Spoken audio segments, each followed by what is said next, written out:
ప్రారంభం కావడంతో అధిక సంఖ్యలో భక్తులు ఆలయాన్ని సందర్శిస్తూ ఉన్నారు. తెలుగు రాష్ట్రాల నుంచే కాకుండా కర్ణాటక, మహారాష్ట్ర భక్తులు అధిక సంఖ్యలో శ్రీశైల భ్రమరాంబ మల్లికార్జున స్వామి అమ్మవార్ల దర్శనానికి తరలివస్తున్నారు. క్యూలైన్లన్నీ కూడా భక్తులతో నిండిపోయాయి. స్వామి అమ్మవార్లకు మొక్కులు తీర్చుకునేందుకు భారీగా తరలివచ్చిన భక్తులతో శ్రీశైల క్షేత్రం సందడిగా మారింది.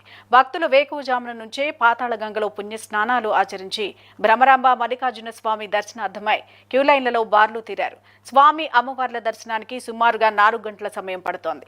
ఆలయ క్యూలైన్లలో భక్తులకు ఎటువంటి ఇబ్బందులు తలెత్తకుండా స్వామిని దర్శించుకునేలా ఆలయ ఈవో శ్రీనివాసరావు ప్రత్యేక ఏర్పాట్లు చేశారు.